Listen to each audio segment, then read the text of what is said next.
Hej och välkommen till filmen om retroaktiv utbetalning. Vilka är vi? Jo, SACO-S-föreningen vid Uppsala universitet. Jag heter Kirsti Höglund och är samordnare vid SACO-S-föreningens kansli. Och jag heter Charlotte Svenning-Leiser och är handläggare vid SACO-S-föreningens kansli.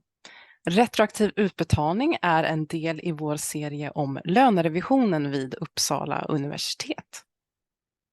Så varför har vi retroaktiv utbetalning? Jo, eftersom att man sällan får den nya lönen i samband med revisionsdatumet så uppstår det en lucka från det att din nya lön börjar gälla tills dess att du får den utbetald. Arbetsgivaren betalar det som en klumpsumma och det är det som kallas för retroaktiv utbetalning. Om vi börjar med revisionsdatumet.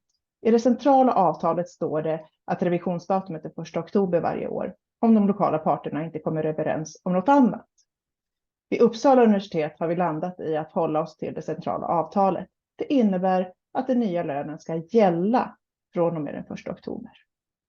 Det är dock väldigt sällan som lönerevisionen är klar den 1 oktober och det beror på att revisionsperioden är mellan förra årets 1 oktober och årets 30 september. Det är alltså den periodens prestationer som räknas för lönerevisionen. Om nu revisionsperioden sträcker sig fram till den 30 september, då är det inte så konstigt att lönerna inte alltid är klara till den 1 oktober. När allt fungerar som det ska är arbetsgivaren klar med sitt bud i början på oktober och SACO-S-föreningen får då några veckor på sig att analysera arbetsgivarens bud och komma med motbud.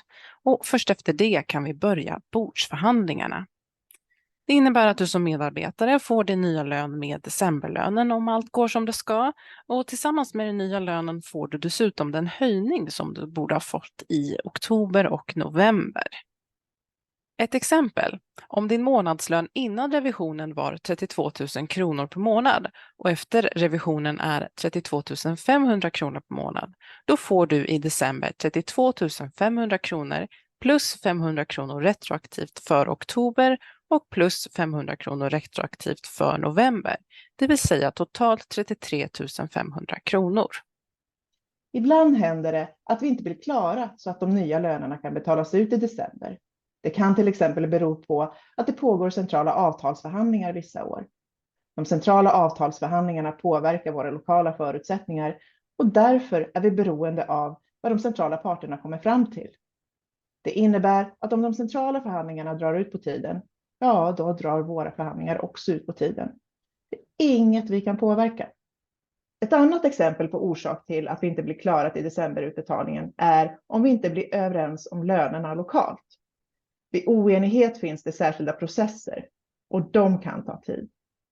Det har hänt att vi inte har fått våra nya löner klara förrän i april, det vill säga 6 månader efter revisionsdatumet. Det är något som varken arbetsgivare eller facken tycker är bra. En orsak till att det inte är bra att lönerevisionen drar ut på tiden är till exempel att ersättningen från Försäkringskassan grundar sig på avtalsdatumet och inte revisionsdatumet.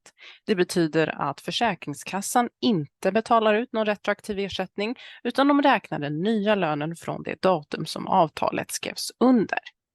Det är därför viktigt att du inte glömmer bort att informera Försäkringskassan om när det nya avtalet blev klart, så att du som har till exempel föräldrapenning, sjukpenning, vab och så vidare får rätt ersättning.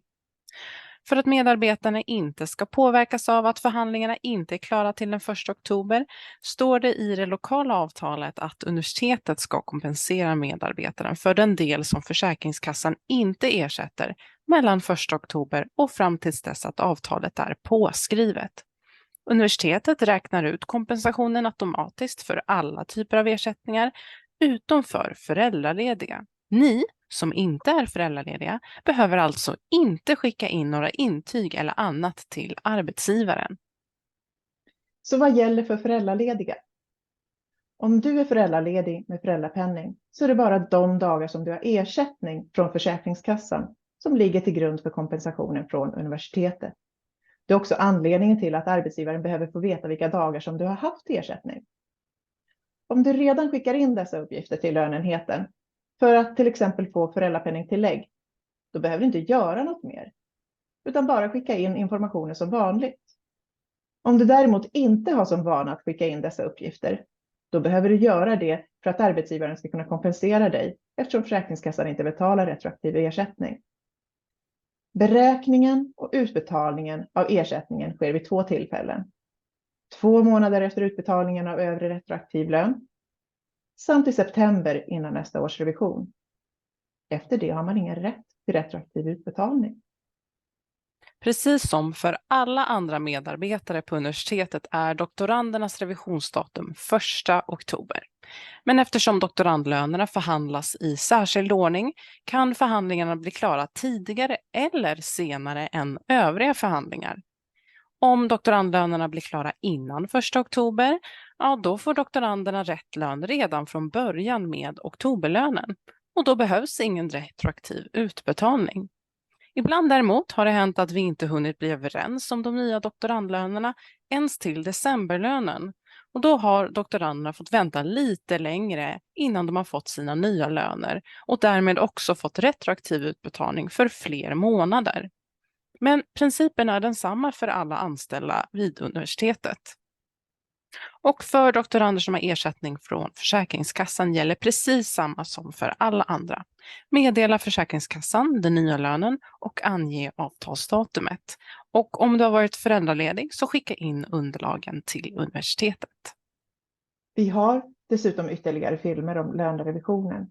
Till exempel lönerevisionen en introduktion, lönesamtal, lokal förhandlingsmodell, lönesättande samtal, rätt lön, vad får påverka lön och doktorandlöner.